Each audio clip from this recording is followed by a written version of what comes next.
Hey everybody, my name is Cameron, your curious occultist, and I'm here to help people discover their hidden powers.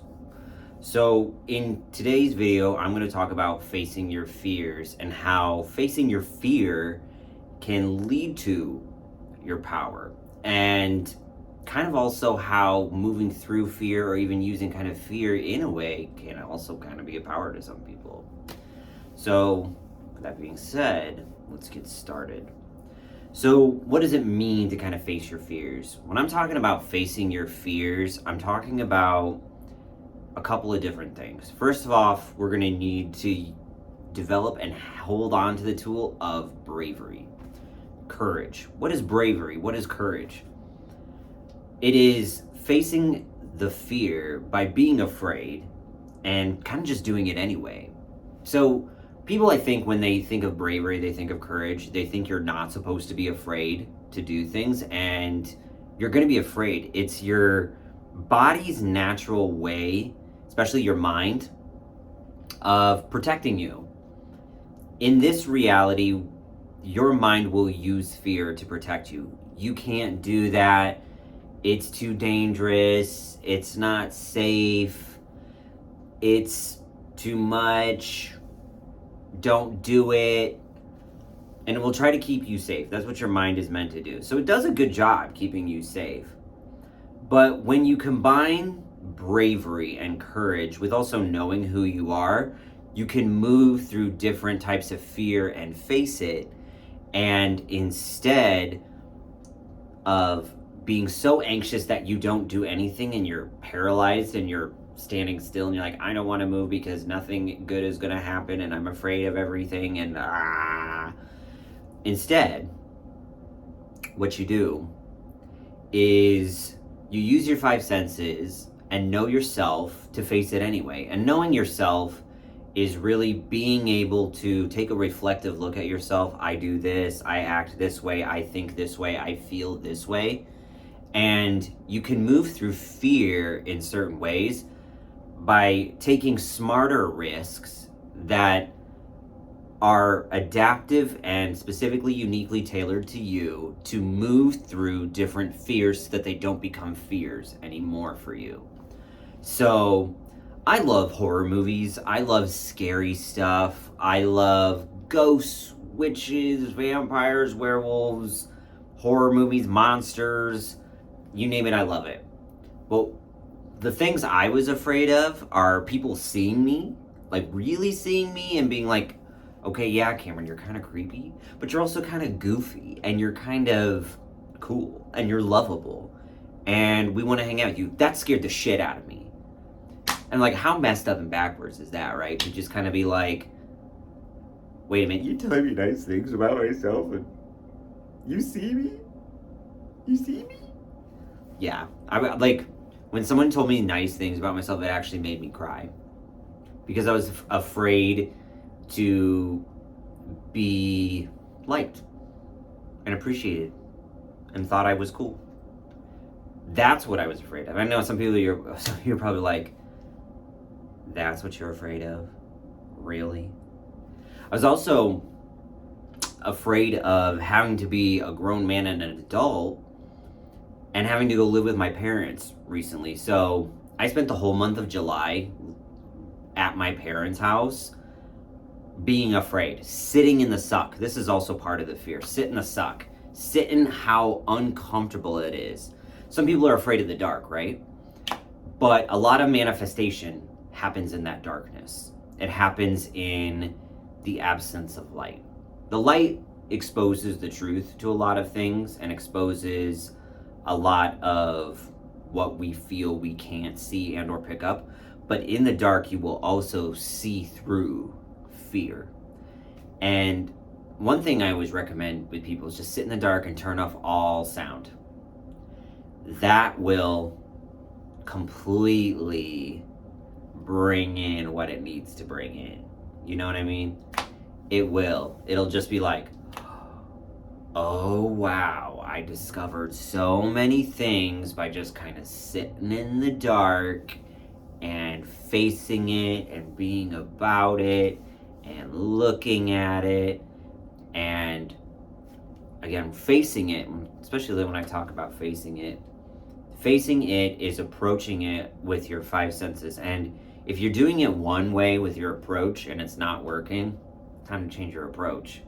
And how you know it's not working is if you're constantly repeating the same patterns, if you're constantly doing the same things, if you're constantly not getting the results you're looking for, time to change the approach. And approaching it, again, it can be just sitting in that suck, sitting in that fear, sitting in that anxiousness and anxiety. Because when you face it, when you deal with it, it becomes no longer a problem.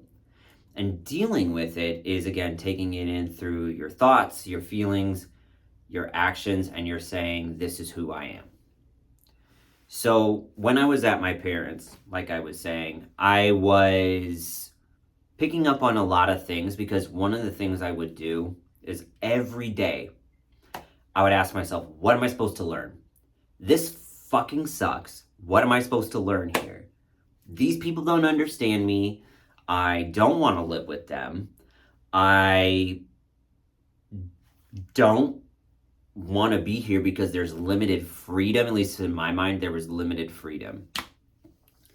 And I was under my mom's house and under my mom's rules and my dad's rules. And I like kind of making my own rules. That's my thing. I like making my own rules.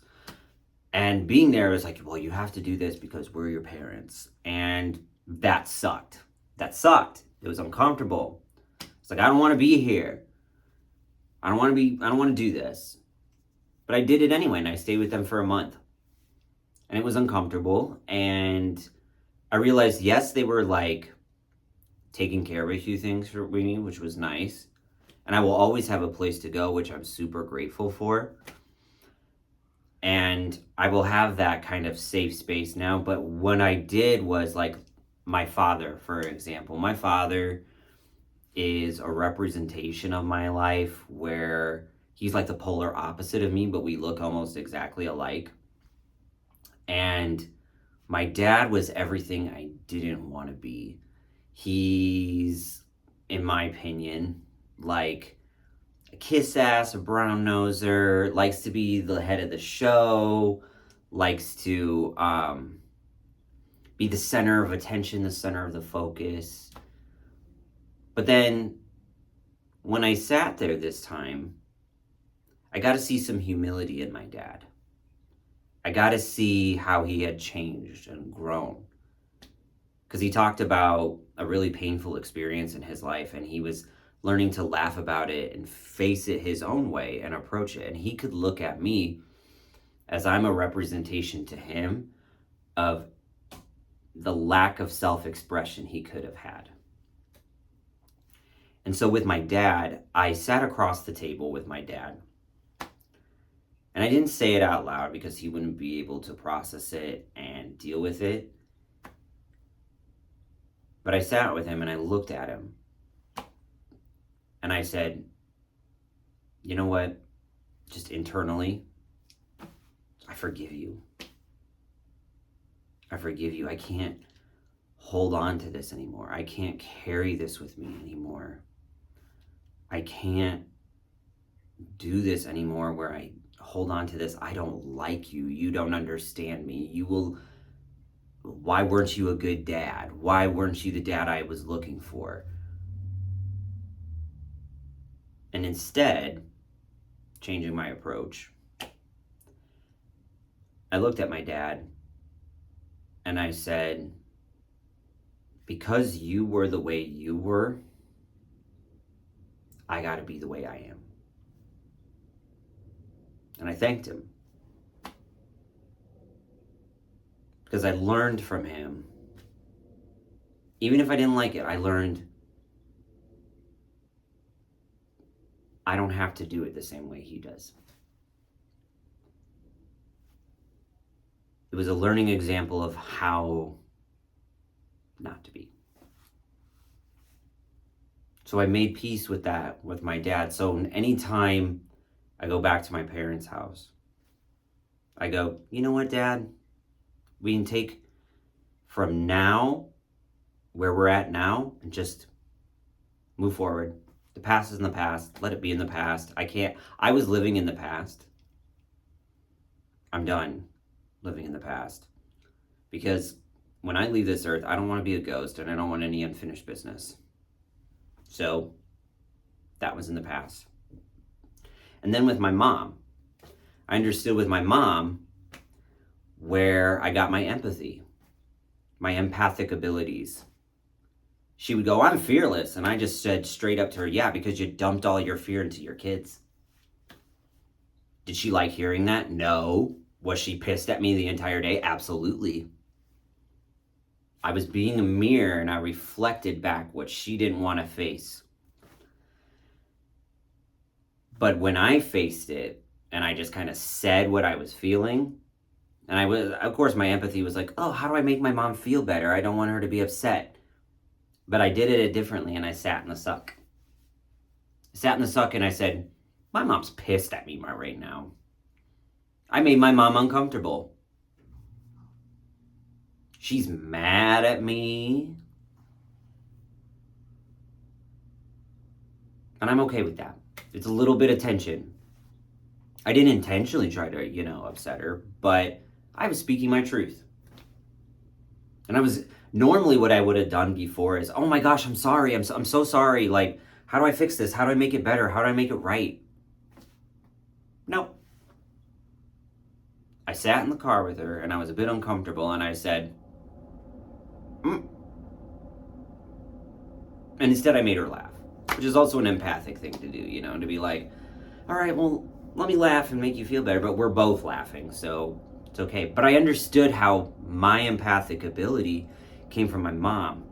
And I was sitting in that fear of like, oh man, I made her upset. I'm afraid I made her upset. I'm afraid she's not going to approve of me. I'm afraid she doesn't like me. And in that moment, she didn't like me. I wasn't her favorite person. She didn't like me in that moment. She will always love me because she's my mom, but she didn't like me. And I faced my fear in a way by like, oh, I pissed her off. And I sat in it. And I learned from it though, because I observed it.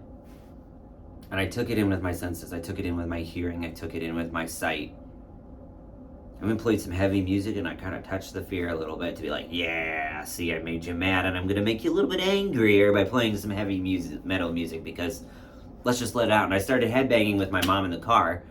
And she was like, I was like, oh, Mom, I'm surprised you listen to heavy metal. And she's like, well, you don't know the music I listen to when you're not around. And we just started laughing. Because she knew I pissed her off, and I knew I pissed her off. And I was like, I know I made you mad, but we don't have to talk about it. We're just gonna we will talk about it. We did talk about it later. But I understood that seeking approval, that codependent validation that was a part of my life, that came from pissing off my mom. So I just let my mom be pissed. Be pissed. Let me sit in that uncomfortable tension a little bit where you don't like me right now. That's sitting in the suck. Ooh, she's mad at me. But it's not my responsibility to heal you. If you want to talk about it, I'll offer and I'll say, hey, if you want to talk about what I said, we'll make space for that. But right now, this is about me sitting in the suck. And so, also when I was there with my family facing my fears, my mom and my little sister ganged up together against me because I could feel the energy of, oh man, I'm a guy and I'm talking to my mom and my sister. So not only do I have to have the battle with my sister that is between me and her, but my mom's jumping in and co-signing my little sister's behavior. So I don't only have to fight my mom, I have to fight my little sister at the same time. I mean, fighting my little sister, that's one thing, but when your mom joins in with your little sister, that's a vibe. Especially when you're the only boy amongst girls. And I'm like, oh man, this is where my anxiety comes up of girls kind of teaming up against me to go for my psyche.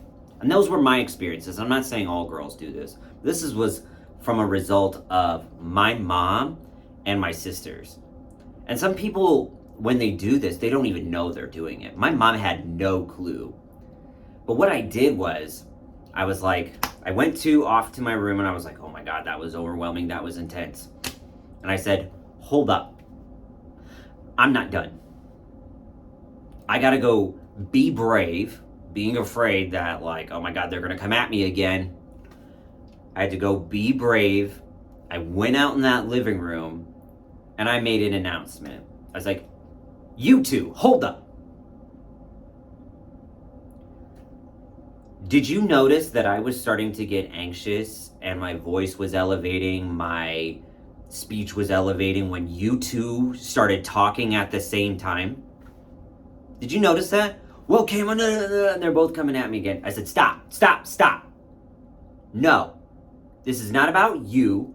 This is not about you. And they'd be like, my little sister was like, can I finish? I said, no, my turn. You can have your turn after I'm done. I need to get this out. I get anxiety, Mom, when you are talking at the same time as my little sister is, because it makes me feel like you two are ganging up on me when my issue is with her, not you, Mom. When I have an issue with you, I'm going to pull you aside and deal with it privately. When I have an issue with my little sister, I'm going to pull her aside and talk about it privately. But when you two talk at the same time at me, it gives me gang up mentality, and I feel like I have to not only battle my little sister, but I have to battle you. And I'm not going to do that, because that makes me feel uncomfortable. So if you want to respect my boundaries to be, nope, you got your explanation the one time and I'm not explaining it ever again. There was silence. There was uncomfortable silence after this. And I had this weird sense of relief in me to just be like, yeah, I did that. Were they mad at me? Absolutely. Was there that uncomfortable tension? Yeah. But I sat in the suck anyway. Sat in the suck for a minute. And I said, yep, they're uncomfortable. They don't like me right now. But it wasn't about them. It was about me speaking my truth and speaking up for myself and facing my fear. By sitting in the suck, by being brave, and being afraid to go confront them at the same time and just doing it anyway. And by doing that energetically, what that did is I don't have anxiety around specifically females ganging up and coming at me. Because it's going to happen again, but when it does happen again, I'm just going to be like, okay, I'm not bothered by this. I'm not entertaining this. And it doesn't even necessarily have to be specifically females. Anybody kind of teaming up against you, it's an energy and you'll feel it. It's a weird, uncomfortable, fear, energetic feeling. And it's not just limited to girls. It can be anybody.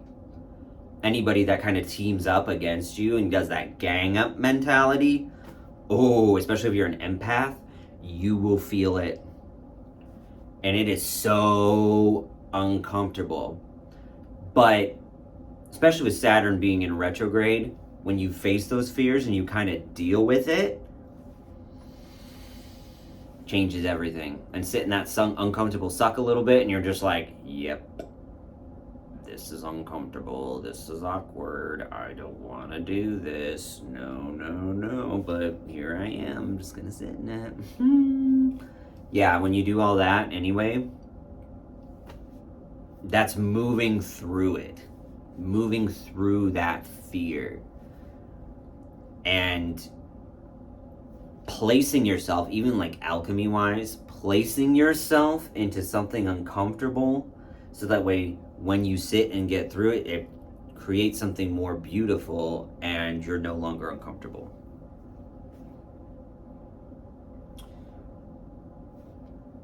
So facing that fear, again, sitting in the suck, being brave and afraid of doing anyway, letting go is the next part of this. That's kind of where the knowing comes to be, trusting the knowing, which is something I'm going to talk about in another video.